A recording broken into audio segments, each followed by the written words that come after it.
It says knockout. I want to show it to you. Gilbert Arenas details the most savage fight of his career. If you look closely, what do you see? You see Gilbert Arenas. You see knockout. You see Chris Childs, I think remember his name. And who do you see on the left?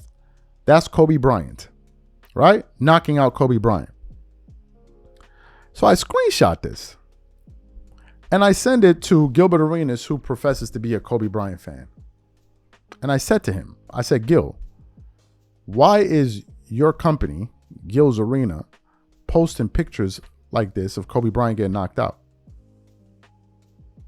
I said, it's especially foul because you guys are posting this about a person that's not even here to defend themselves. But then we'll be the first ones to cry about all of this disrespect that that LeBron James feels. Right? He tried to laugh around it. Oh, ha, ha, ha, ha, ha, ha. I said, okay. Okay. I said, why is this being published on your channel when you're supposed to be a Kobe Bryant fan? I'm confused. They laughed around it. I said, okay, don't cry now. So I was looking for content to produce. Mitch sends me some sound and he goes, there's a video, an audio of Gilbert Arenas revealing that LeBron James almost got traded after his epic collapse in the 2011 finals. The Miami Heat were looking to trade him, I believe, for Dwight Howard from the Orlando Magic because LeBron was such an embarrassment on the basketball court that the Heat were looking for a way to get him the hell up out of Miami because it essentially cost Dwayne Wade a championship. So what we want to do now is want to play what Gilbert Arenas had to say there, and then we're going to come back and continue on the show. Take a listen to that there.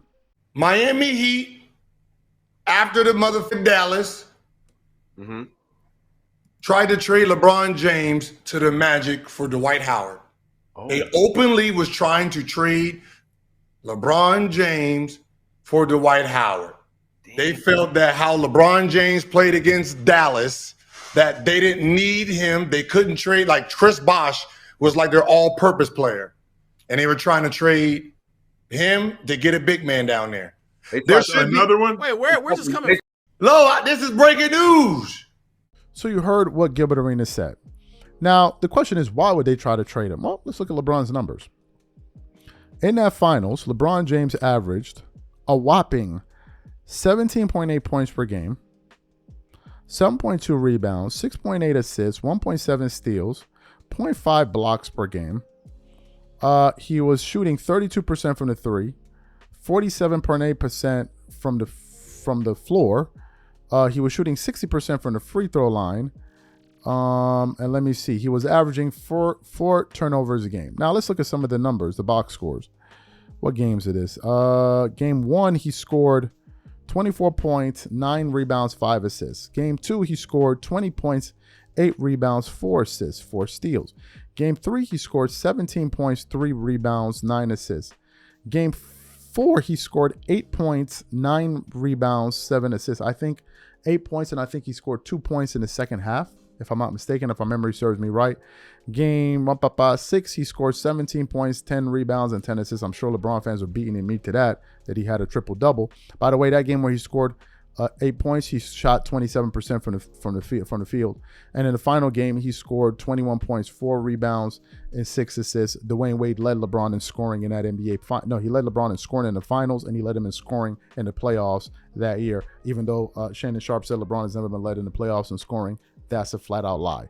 Dwayne Wade led his ass in scoring those playoffs. Just wanted to make that clear for you guys there. So these numbers, it was this performance that essentially caused the Miami Heat to say, we're going to go trade this guy for Dwight Howard. Now, why would they look in the direction of Dwight Howard?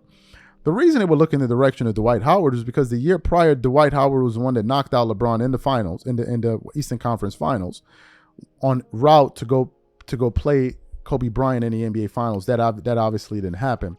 So they went out there to reach out to Orlando to try to get that trade. Ultimately, that never happened. And then LeBron James and these guys were able to break through. Incidentally, we now know that LeBron reached out to Dwayne Wade because he saw Kobe had 5 rings at that point. He was sitting on a big fat donut. And he said, we got to do something to stop Kobe from winning rings because clearly we're not good enough to do it as the man on our own team. Well, Dwayne Wade was, LeBron wasn't. As a matter of fact, LeBron in that entire time never proved that he was good enough to lead a team to a championship and win a championship, but yet he's supposed to be better than Kobe Bryant. I don't know how it works. You're better than Kobe, you play in a weaker conference, but you still can't win a championship in that same conference. I don't know how it works. You know, people are acting like Kobe won those last 2 rings with like a top 75 guy. He won those last 2 rings with Pau Gasol, right? And he beat the team that LeBron kept on losing to. The only way he was able to beat them was when he finally joined Dwayne Wade. But I digress, right? LeBron is better than Kobe, but I digress. So I'm speaking with this level of disrespect only because they deserve it. They deserve it. They deserve it. Now, what kills me with these guys is these will be the same guys that will run around talking about people hating on LeBron James, when all they do is go around and hate on any single player that they think may be a threat to him. They do it to Steph. They've done it to KD. They've done it to Kawhi. They've done it to Kobe. They've done it to Jordan.